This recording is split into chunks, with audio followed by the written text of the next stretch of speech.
It's time! Today I am fighting the ruler of all the trains, the champion of the Fête Foraine, and the ultimate cake eater of the universe, Osquio!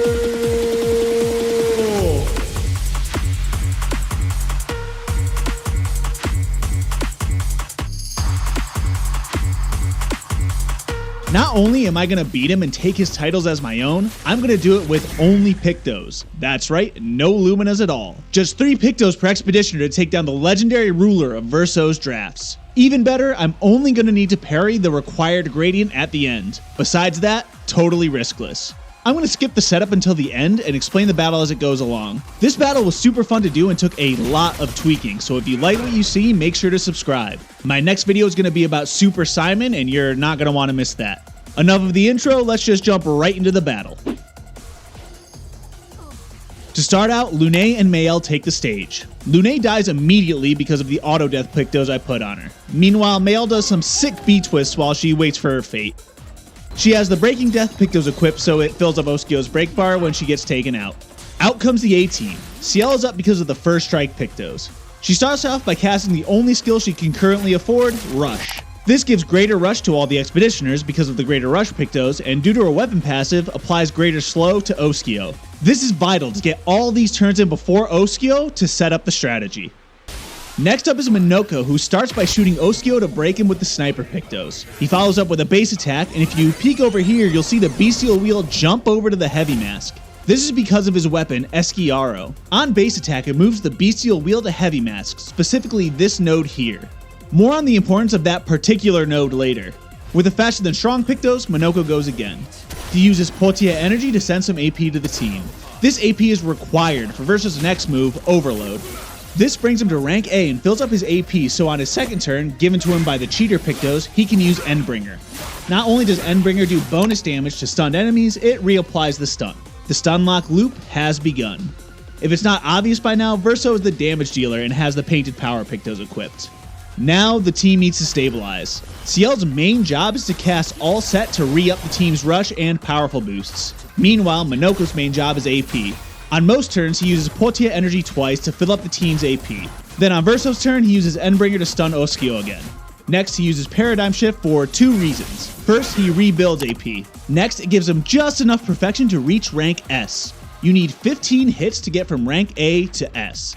Endbringer is 6 hits and Paradigm Shift is 3. So 2 Endbringers and 1 Paradigm Shift gets you there. The team is going to take full advantage of this S rank. If you look real close, this half-faded turn here is Verso. He goes twice before Osquio on the next loop.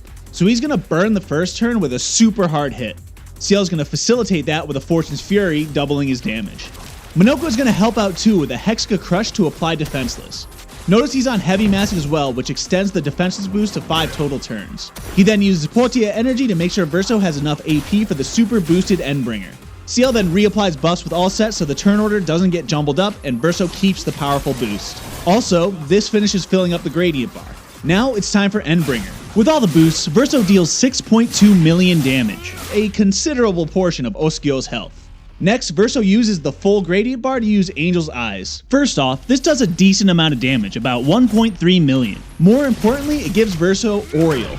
If you look down here, the whole team has shields except for Verso, so he needs a way to revive after getting hit by Osquio's guaranteed attack. Don't worry, I'll explain why Verso isn't getting shields later. There's a lot going on in this battle. After all that, the team needs to stabilize again. Minoko uses Portia energies to refill AP, Ciel uses All Set, and Verso uses Overload, then Endbringer to reset the stun. Minoko uses Portias again, Verso uses Endbringer, and follows up with Paradigm Shift. Oh boy, he's already used 2 Endbringers and a Paradigm Shift, so he is back to S rank. You know what that means, Ciel uses Fortune's Fury to boost his attack. This time will be a little different. Minoko uses his first Portia like normal, but now he uses Chapelier Slash to hop the bestial wheel back to Heavy Mask and put a mark on Osquio.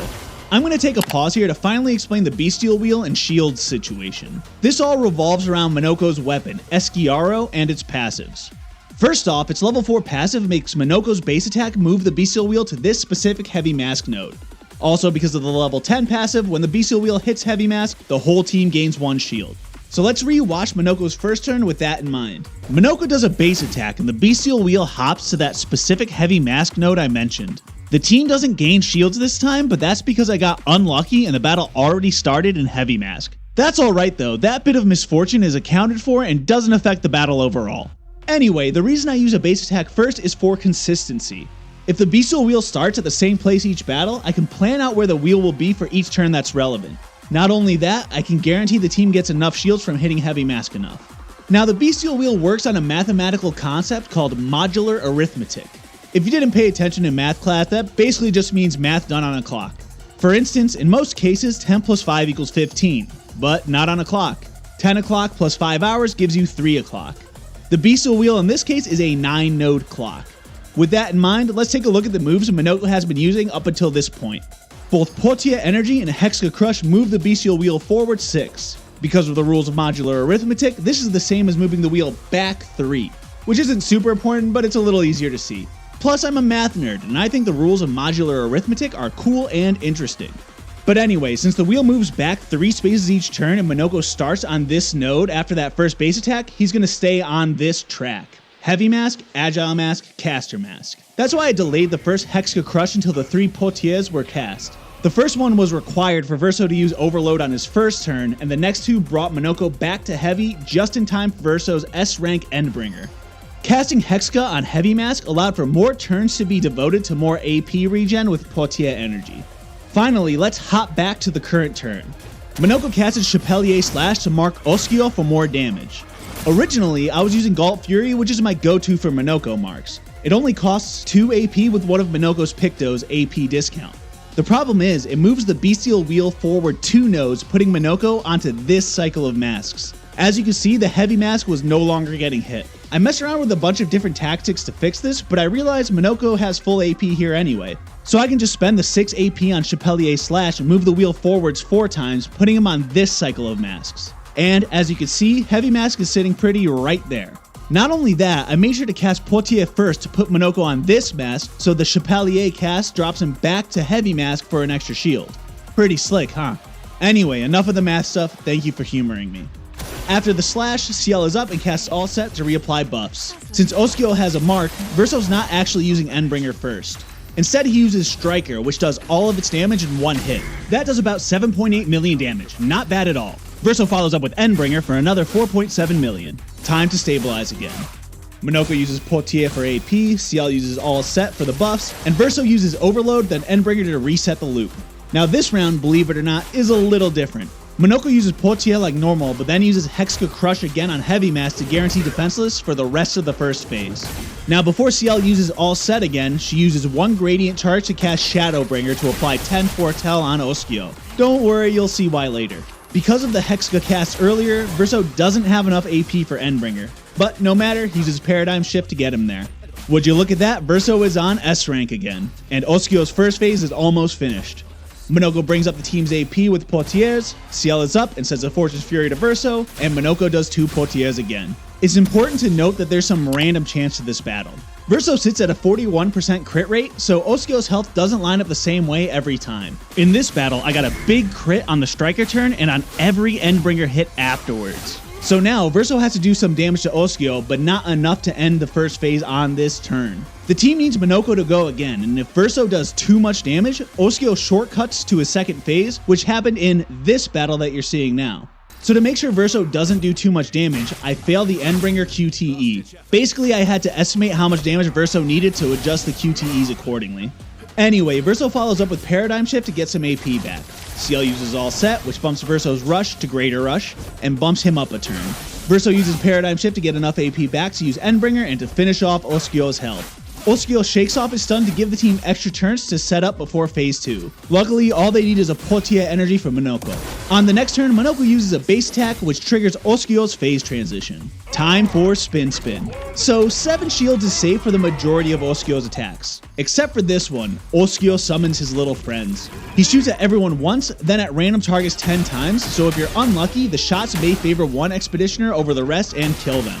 This actually almost happens here, where all 5 of the last shots go to CL. But this is rare, so generally it isn't an issue. Anyway, Verso does get taken out, but is revived right away because of the Angel's Eyes he casted earlier. Now CL is up. we have a problem. Verso doesn't get a turn in time to cast Endbringer to reset the stun loop. Even with all set casts, he won't get a turn before Osquio. That's why CL put these foretell on Osquio. She has delaying slash in her back pocket. Using that move pushes back Osquio's turn so Verso gets his time to shine. Minoko is up and uses Hexica Crush to apply defenseless, and then uses Breakpoint to ring Osquio's bell and break him. Then Verso uses Overload, followed up by Endbringer to reset the loop. Things are very similar for the rest of the battle with a couple of differences. CL does her usual all set, Minoko does Portia Energy, and Verso does Endbringer and Paradigm Shift. The one difference here is that when Verso gets to rank S, Minoko starts with Chapelier Slash so that the Bestial Wheel gets to Caster Mask for more AP from Portia Energy. CL uses Fortune's Fury, and Verso continues with Striker for big damage. He follows up with Endbringer for even more damage. CL is up, and she can't afford all set due to some shenanigans with Twilight Stance in her weapon, so she casts Rush instead. For turn order, it works the same. Verso just loses his powerful boost for the next turn. From here on, almost everything is the same, so I'll use this time to explain a couple of things and upload the raw footage of the whole battle in the comments if you're curious. The biggest thing I want to explain is Verso's weapon, Chevalum. The reason he wasn't gaining shields is because of its level 4 passive. Start battle at rank S, but can't be healed or gain shields. That's why using Angel's Eyes was absolutely necessary, supplying a free revive. Its level 10 passive is brutal, giving 20% increased damage on each turn without taking damage up to 5 turns. Also, its level 20 applies Rush on rank S, which is why earlier Verso got bumped up a turn when his Rush was replaced by Greater Rush. Finally, the weapon's scaling is in Agility and Luck. Both of these stats provide speed boosts, which were essential in Verso getting those extra turns for the S rank attacks while still providing damage boosts. Let's hop back to the end of the battle and talk about this gradient parry for a minute. There was at least one good battle I had where I got antsy and failed the parry, losing on the spot. Big bummer. But anyway, the trick is just to hit R2 as soon as you see the big ball move. Basically, it's just a reaction test. I could hit it consistently unless I goofed up and jumped the gun. It's more about nerves than anything. And that's the battle. I finished in 10 minutes and 13 seconds. Not too shabby if I do say so myself. I was very happy with this battle. It felt like every piece just kind of fell into place. It was tricky, but I had a lot of fun figuring it all out. I'm going to explain the setup in more detail, but if you're heading out now, thanks for watching. Alright, they're gone? Good. I like you all better anyway. It does really mean a lot when people stick around for the whole video, so thank you very much for that. Anyway, let's talk about the setup. Not much to say about the B team. Lunae has Auto Death equipped and Mayel has Breaking Death. Basically, they're fodder for the break bar. Sorry about that, gals. For the A team, let's start with the first support character, CL. She's got my favorite weapon in the game equipped, Lithicin. Just look at these passives. During Moon, all allies have greater rush, during Sun, all enemies have greater slow, and during Twilight, both of these apply. Also, CL gets plus 3 AP on applying a buff or debuff. That extra AP is why she was able to spam all set throughout the whole battle. She also has Fortune's Fury for damage boosts, and Delaying Slash to push Osquio's turn back in phase 2. She has Rush for the 2 moments in the battle where she couldn't afford all set. She has 3 pictos. First is Trigger Happy, purely for the speed. Greater Rush serves to give the team an extra speed boost from all set. Lastly, First Strike lets her go before Osquio to set the team up. Next up is Minoko. He's using the weapon Esquiaro, which makes all the shield shenanigans and bestial wheel manipulation possible. He's got Chapelier Slash for marks, Portia Energy for AP, and Hexica Crush to apply defenseless. As for pictos, he first has Sniper for the speed boost and to break Osquio for the first time. He has Faster Than Strong to play twice in a row. He's still a bit slow, so he has AP discount to buff his speed and to make all of his moves cheaper. Also, for both him and CL, their stats are dumped into Luck, Defense, and Agility. Defense doesn't matter, but both Luck and Agility boost speed. Last but not least is Verso. He has Chevalum equipped, which really seems to be the best weapon for damage in this kind of build. I already explained the passives during the battle, so let's hop over to attacks. Overload brings Verso to rank A when he needs to reset, Endbringer does the damage and extends stun, and Paradigm Shift builds up Perfection and AP. His first Pictos is the fastest one in the game, energizing turn. This also gives him extra AP each turn. He has Painted Power to do more than 9,999 damage, which is pretty much required unless you want a ridiculously long battle. And who would be crazy enough to spend hours and hours on a battle? Lastly, he has Cheater for a little extra speed and to go twice. His stats are perfect for damage and speed, dumped into Agility, Luck, and Might. And that's the team.